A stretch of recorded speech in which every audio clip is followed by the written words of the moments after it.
पूरे 500 सालों के बाद बन रहा है दिव्य दुर्लभ महाशुभ संयोग 21 जून योगिनी एकादशी। इस दिन चुपचाप गाय को खिला दें। यह एक छोटी सी चीज रोड़पति भी होंगे, करोड़पति मिलेंगी, सभी संकटों और कष्टों से मुक्ति। मृत्यु दंड पितृदोष तुरंत होगा खत्म। पूरे साल आपके घर में भरे रहेंगे अन्न धन के भंडार। यूं कहीं कि आपकी 7 पुश्तें तक करेंगी रुपयों पैसों पर राज। 7 पीढ़ियों तक बैंक बैलेंस बढ़ता चला जाएगा। सभी दुख दर्द संकट कष्ट दूर हो जाएंगे। सभी सुख आपके पास आ जाएंगे। सभी सुख आपके कदम चूमेंगे यदि आप यह एक छोटी सी चीज 21 जून यानी योगिनी एकादशी के दिन गाय को खिला देते हैं। जीवन से तत्काल गरीबी समाप्त होगी, अन्न धन के भंडार भरे रहेंगे और आपके जीवन में अपार धन सुख संपत्ति की प्राप्ति होगी। क्योंकि इस बार योगिनी एकादशी बहुत ही दुर्लभ योग में है। गाय से जुड़े ये उपाय आप कर लेते हो तो आपका जीवन खुशियों से भर जाएगा। तो दोस्तों, यदि आप चाहते हैं कि आपके जीवन से परेशानियां खत्म हो, भगवान विष्णु जी माता लक्ष्मी की सदैव आपके ऊपर कृपा बरसे, तो वीडियो को पूरी देखना। क्योंकि गाय से जुड़े ये उपाय आपने इस दिन कर लिए तो आपके जीवन में अपार धन सुख संपत्ति की प्राप्ति होगी। सदैव भगवान विष्णु जी माता लक्ष्मी की आपके ऊपर कृपा बरसेगी। तो पूरा वीडियो अंत तक जरूर देखें। आगे शुरू करें वीडियो को। सबसे पहले तो लाइक करना, जय श्री हरि विष्णु जय मां लक्ष्मी कमेंट्स में जरूर लिखना।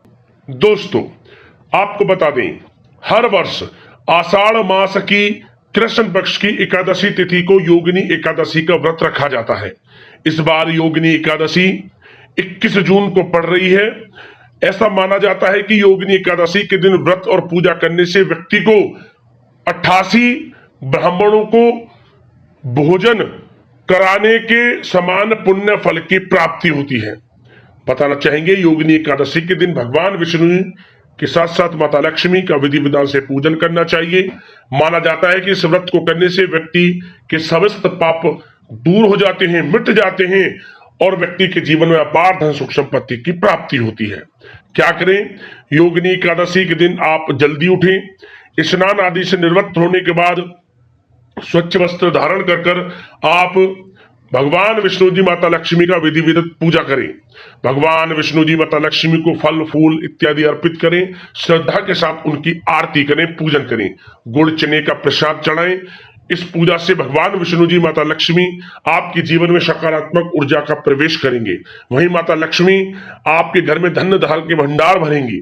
और दोस्तों, आपको बताना चाहेंगे, इस दिन आप अन्न धन वस्त्र का दान जरूर करें। और शाम के समय एकादशी के दिन, कोई भी एकादशी हो, शाम के समय पीपल के पेड़ के नीचे आटे का चौमुखी दीपक बनाकर सरसों का तेल उसमें डालकर जरूर प्रज्वलित करें, जरूर जलाएं एकादशी पर, प्रत्येक एकादशी पर। क्या होगा? भगवान विष्णु माता लक्ष्मी प्रसन्न होंगे, समस्त मनोकामनाएं आपकी पूर्ण होंगी, जीवन में बड़ा लाभ मिलेगा और आपके ऊपर सदैव भगवान विष्णु माता लक्ष्मी की कृपा बरसेगी। अब दोस्तों, बात करते हैं गाय से जुड़े कौन कौन से उपाय आपको योगिनी एकादशी के दिन जरूर करने चाहिए, जैसे भगवान विष्णु जी माता लक्ष्मी की आपके ऊपर कृपा बरसे, 7 पीढ़ियों तक लाभ मिले, परेशानियां जीवन से समाप्त हो जाए। तो चलिए शुरू करते हैं, गाय से जुड़े हुए कौन कौन से महत्वपूर्ण चमत्कारिक उपाय हैं। चलिए शुरू करते हैं। दोस्तों, सनातन परंपरा में गाय, गंगा और गायत्री का बहुत ज्यादा धार्मिक महत्व है। मान्यता है कि गौ माता के शरीर पर 33 कोटि देवी देवताओं का वास होता है। गौ माता की सेवा एवं पूजा करने वाले जातक पर इन सभी देवी देवताओं की कृपा बरसती है। गौ सेवा से न सिर्फ इस जन्म के बल्कि पूर्व जन्म के भी दोष दूर हो जाते हैं। प्रत्येक सुबह जब आपके घर में भोजन बनना प्रारंभ हो तो सबसे पहले बनाई गई रोटी को आप गौ माता के नाम से निकाल दें और भोजन करने से पूर्व गौ माता को इस रोटी को खिलाएं। यदि संभव हो तो काली गाय को खिलाएं। यदि काली गाय ना मिले तो सफेद गाय को भी आप खिला सकते हैं। प्रत्येक पूजा और मांगलिक कार्य में गौ माता या उनसे जुड़ी चीजें जैसे गाय का गोबर, गोमूत्र, गाय का दूध अथवा गाय के दूध से बना घी अवश्य शामिल करें। इससे आपको पुण्य फलों की प्राप्ति होगी। सनातन परंपरा के अनुसार जिस घर में गाय होती है उस घर से जुड़े सभी वास्तु दोष स्वतः ही समाप्त हो जाते हैं। किसी भी पूजा में गाय से प्राप्त पंचांगमय युक्त पदार्थ का उपयोग अवश्य शामिल करें, क्योंकि पंचांग के बिना कोई भी पूजा पाठ और हवन सफल नहीं होता। या दोस्तों, गो कृपा पाने के लिए प्रतिदिन, सप्ताह अथवा महीने में परिवार समेत एक बार गौशाला जाने का नियम जरूर बनाएं और वहां गाय को हरा चारा जरूर खिलाएं। इससे आपको शुभ फलों की प्राप्ति होगी। और साथ ही साथ गौ सेवा और गौ पूजा से 9 ग्रह शांत हो जाते हैं और इनसे जुड़े दोषों का निदान हो जाता है। गर्मियों में गौ माता को पानी पिलाएं और सर्दी में गौ माता को गुड़ अवश्य खिलाएं। ध्यान रखें कि गर्मियों में गाय को गुड़ ना खिलाएं। अनेक देवी देवताओं को अपने शरीर पर धारण करने वाली गौ माता से जुड़े कई शुभ और अशुभ संकेत भी होते हैं। मसलन, गाय का दूध दुहाते समय यदि गाय ठोकर मार दे और सारा दूध बिखर जाए तो अपशगुन होता है। यदि कोई यात्रा पर निकल रहा हो और गाय अपने बछड़े को दूध पिलाती सामने आ जाए तो निश्चित रूप से जिस यात्रा के लिए आप निकले हैं वह यात्रा आपके लिए अवश्य ही सफल होगी और वह काम जिसके लिए आप निकले हैं वह अवश्य ही पूर्ण होगा। यात्रा पर जाते समय बाईं ओर गाय की आवाज आना और रात्रि में गाय की हुंकार करना भी शुभ होता है। दोस्तों, साथ ही साथ गाय के साथ आप भूलकर भी ये काम ना करें, अन्यथा मिलता है घोर नरक और जीवन भर की परेशानियां। जय दोस्तों, गाय को राष्ट्रीय पशु बनाए जाने और इन्हें मौलिक अधिकार दिए जाने की बात हो रही है तो सवाल उठता है कि गाय जब भारतीय संस्कृति का अहम हिस्सा है तब भी गाय के साथ लोग खराब व्यवहार कैसे कर लेते हैं। गाय दर दर भटकती रहती है, भरपेट इन्हें चारा तक लोग नहीं देते। गाय जब तक दूध देती रहती है तो उनकी सेवा होती है और जैसे ही दूध देना बंद कर देती है तो लोग इन्हें उनकी किस्मत पर छोड़ देते हैं, सड़कों पर और गलियों में भटकने के लिए। ऐसे में गोवंशी जीवों को कोई डंडे से मारता है तो कोई उन पर पानी डाल देता है। कभी वाहनों से इन्हें ठोकर लग जाती है तो कभी बीमार होकर बेचारी ये गाय दम तोड़ देती हैं। ऐसे में जरूरत है इन बातों को जानने की कि गाय को लेकर शास्त्रों में क्या कहा गया है, गाय के साथ आपको कैसा व्यवहार करना चाहिए। या दोस्तों, गाय को कभी भी मारना पीटना नहीं चाहिए। शास्त्रों में गाय को माता का दर्जा दिया गया है। गाय को मारने पीटने वाला माता को मारने पीटने वाले के समान पाप का भागी माना जाता है। ऐसे घरों को नरक लोक में वर्षों तक कष्ट भोगना पड़ता है। अगले जन्म पशु योनि में मिलता है। कथा है कि गौतम मुनि ने गलती से गाय को डंडा मार दिया था जिससे गाय की मृत्यु हो गई थी और इस पाप से मुक्ति के लिए इन्हें वर्षों तक तपस्या करनी पड़ी। भगवान श्री कृष्ण जी ने बैल स्वरूप में आए वृत्तासुर का वध कर दिया था, जिससे मुक्ति के लिए भगवान श्री कृष्ण को संपूर्ण तीर्थों को एक कुंड में बुलाना पड़ा और इस कुंड में स्नान से वह पाप मुक्त हो गए थे। या दोस्तों, साथ ही साथ जो लोग पानी पी रही गाय को भगाते हैं वे घोर पापी के भागी बनकर नरक भोगते हैं, ऐसा पुराणों में बताया गया है। जबकि जो लोग गाय के लिए प्याऊ और चारा घरा बनवाते हैं वह महाभाग्यवान होते हैं। ऐसे लोग घोर पाप से मुक्त होकर स्वर्ग पा जाते हैं और बड़े ही धनवान कुल में जन्म लेकर सुख भोगते हैं। और साथ ही साथ आराम कर रही गाय को कष्ट देकर कभी भी उठाना नहीं चाहिए। कहते हैं कि जिस स्थान पर गाय बैठी है वहां से नकारात्मक ऊर्जा समाप्त हो जाती है।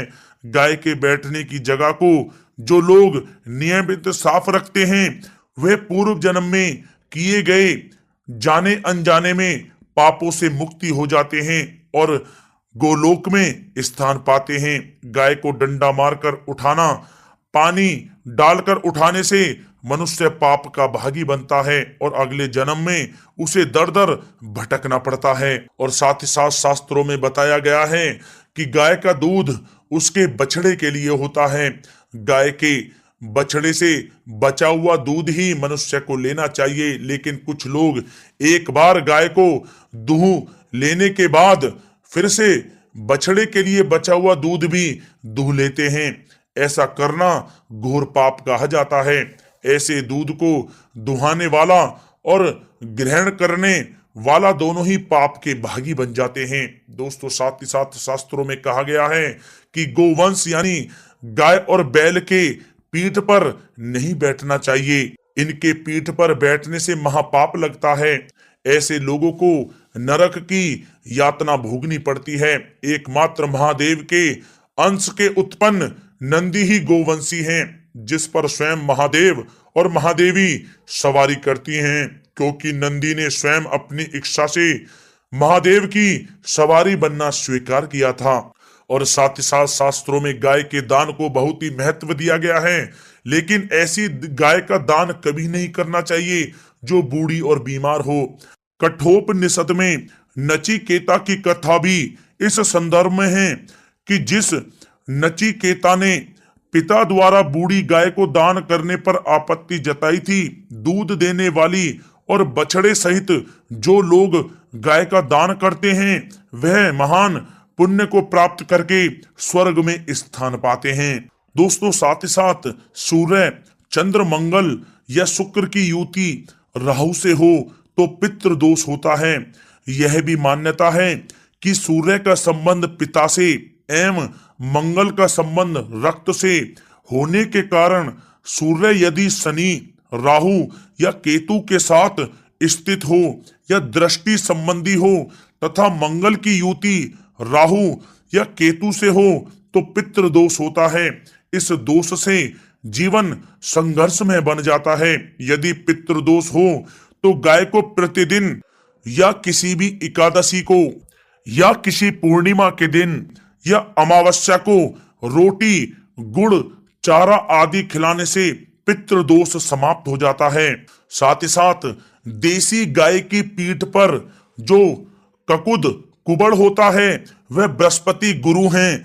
अतः जन्म पत्री में यदि बृहस्पति अपनी नीच राशि मकर में हो या अशुभ स्थिति में हो तो देसी गाय के इस बृहस्पति भाग एवं शिवलिंग रूपी कुबड़ के दर्शन करने चाहिए।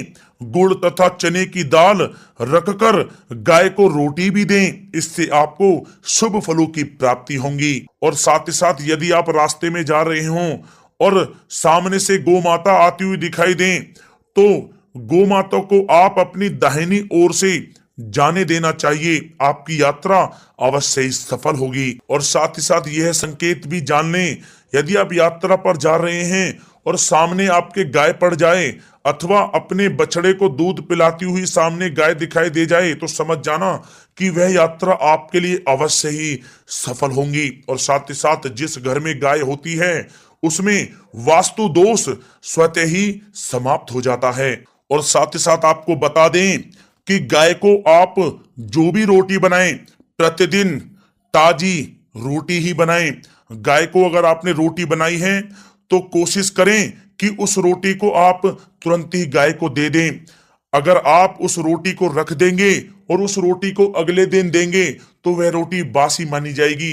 गाय को कभी भी बासी रोटी ना दें, इससे घर में नकारात्मक ऊर्जा वास करती है और जो भी कार्य आपके बनने वाले होंगे वह कार्य भी आपके बिल्कुल भी नहीं बनेंगे। इससे आपके घर में हमेशा दरिद्रता का वास रहेगा और आप जिस भी कार्य को करेंगे उस कार्य में आपको हमेशा असफलता ही हाथ लगेगी। इसलिए कोशिश करें गाय को रोजाना ताजी रोटी बनाकर खिलाएं और रोटी को बिल्कुल ना रखें, बासी रोटी गाय को ना दें। और साथ ही साथ सड़ी गली चीजें गाय को नहीं खिलानी चाहिए कि घर में कोई फल है, कोई सब्जी है, सड़ जाए तो लोग क्या करते हैं गाय को खिला देते हैं। नहीं, ऐसा नहीं करना चाहिए। ऐसा करने से यदि आप गाय को खिलाते हैं तो और आप पाप के भागी बन जाते हैं।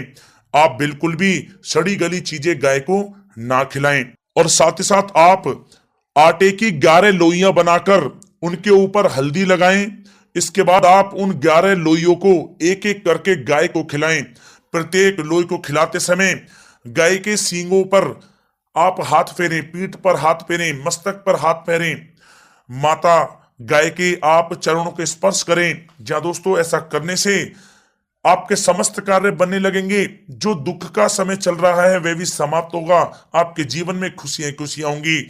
और एक बार आप 7 बार गाय की परिक्रमा भी कर लें तो आपके समस्त कार्य पूर्ण होंगे। और साथ ही साथ आप गाय को जब भी रोटी दें, रोटी पर या तो आप थोड़ी हल्दी लगा लें या थोड़ा गुड़ रख लें। अगर गुड़ ना हो तो आप थोड़ा मिश्री रख सकते हैं, थोड़ा घी रख सकते हैं। या दोस्तों, गाय को कभी भी सूखी रोटी ना खिलाएं। सूखी का मतलब गाय की जो रोटी रखें खिलाएं उस पर कुछ ना कुछ रख कर खिलाएं। हल्दी रख लें, गुड़ रख लें, मिश्री, घी या जो भी रख लें, मतलब खाली रोटी नहीं खिलानी है। ध्यान इस बात का रखें, जब ही आपको शुभ फलों की प्राप्ति होगी। जी हाँ दोस्तों, ये थे गाय से जुड़े कुछ महत्वपूर्ण उपाय, कुछ बातें जिन्हें आपको ध्यान में जरूर रखना चाहिए। या दोस्तों, वीडियो अच्छी लगी हो तो वीडियो को लाइक करें, ज्यादा से ज्यादा अपने दोस्तों में शेयर करें, चैनल पर नए तो सब्सक्राइब करें। जय गौ माता।